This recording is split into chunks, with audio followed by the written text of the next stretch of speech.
Hi, it's Alaska Granny. I've been working on my prepper pantry and my food storage stockpile. I came up with a few ideas on how you could add 7 meals to your prepper pantry so that you are growing your stockpile for approximately $20 a week. It's getting harder and harder to find food that's affordable, and so the more you can stock up now while we know prices are going up, the more money you're going to save in the future, and you'll also have the peace of mind that you have food for your family.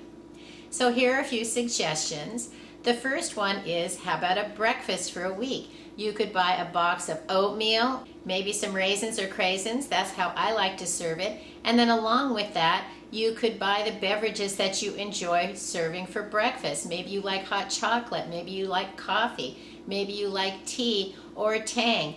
For approximately $20, you could have breakfast for at least a week, depending on how many people in your family are going to consume it. A box of oatmeal has 30 servings, so you could really get a lot of meals out of a box of oatmeal. What about lunch? Maybe you want to have cans of soup. Here's a variety of 7 different kinds of soup, and then the accoutrements that you could serve them, use them as a topping. You can find soups in all kinds of varieties, all kinds of chicken, beef, vegetables, minestrone, spicy soups. Then you buy extras to bulk up your meal. You can heat up your soup and pour it over instant mashed potatoes. You could stir in some pasta. You could serve it over rice. I've been storing a lot of the instant mashed potatoes. I like the Idahoan instant mashed potatoes. You only need water. I've been storing lots of packages of them, and I store them away in an airtight container like a 5-gallon bucket or a plastic container, and then I've had them last for several years past the date on them. It's a good idea though to continue to have a plan to rotate them. I prefer to buy the ones that are just baby reds because the fewer extra ingredients in them, the longer they seem to last. If you have things like bacon or cheese or I don't even know whatever they put in them, they don't seem to last as long because those additional ingredients tend to become rancid or spoiled, and that's been my experience. So I prefer to buy the baby reds. If you want the other kind, go ahead and get them, but just rotate them sooner than the date on the package. Store your pastas and your rice in an airtight container, and it can last for many years as well. But here you go, with 7 cans of soup, some mashed potatoes, some pasta, some rice. You could have a meal on the table every day for 7 days. You would have a week's worth of food.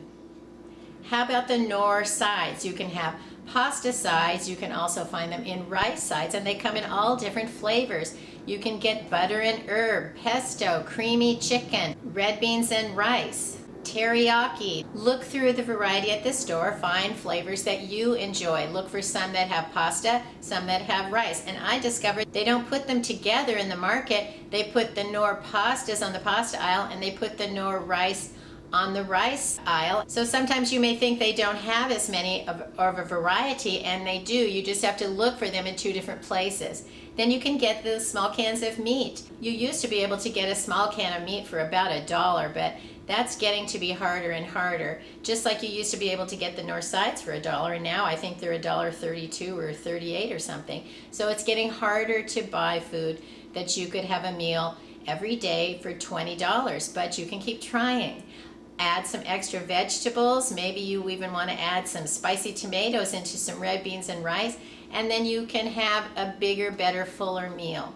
And so that's a suggestion of choose some of the Knorr sides, get some cans of meat and a side of vegetables, and then you'll have 7 meals put away in your prepper pantry. You could eat one of them a week, and then you have a meal for 7 weeks. Or you could use them every day for a week, and you would then have, with the combination of these, 3 breakfasts, 3 lunch, and 3 dinners. Don't forget your bug out bag. You need some grab-and-go meals that require absolutely no cooking. Look for the Hormel Completes or some of the pouch meals. I have 7 Hormel Completes, and then you can grab a box of granola bars or fruit and grain bars, maybe a package of applesauce. And then you can have a granola bar, some applesauce, and a Hormel Complete. It's not going to fill you up for the whole day, but it would certainly be a nice meal to keep you going in an emergency situation. Plus, I like the Hormel Completes. My favorite is this chicken Alfredo. And they come in different varieties, so try them. I found that no one really likes the meatloaf, but we had to eat a few because we had a few. So you can get beef, turkey, chicken, pastas with mashed potatoes, dressing. There's all different kinds. Buy one and try it. See which flavors you like. Keep adding to your prepper pantry and your stockpile every time you go to the store. Try to pick up at least one extra item. And it is getting harder and harder. And we do need to really pinch our pennies and look high and low in the store so that we can find less expensive options. There are a lot of times along the bottom shelf, so you have to make sure you look high and low because the ones along at your eye level tend to be more expensive.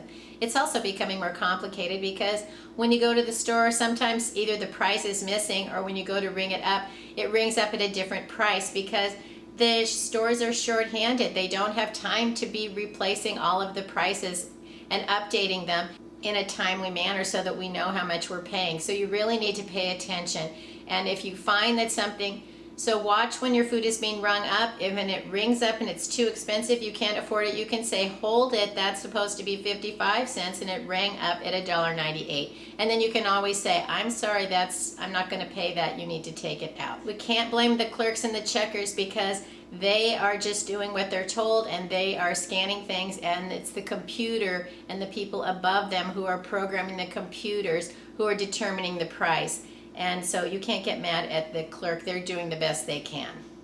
Leave a comment if you have some other ideas on how we can stock up on food so that we have varieties of easy meals in our prepper pantry, and other ideas you have that could feed your family for about $20, which would really help us all learn to be better prepared for an unknown future.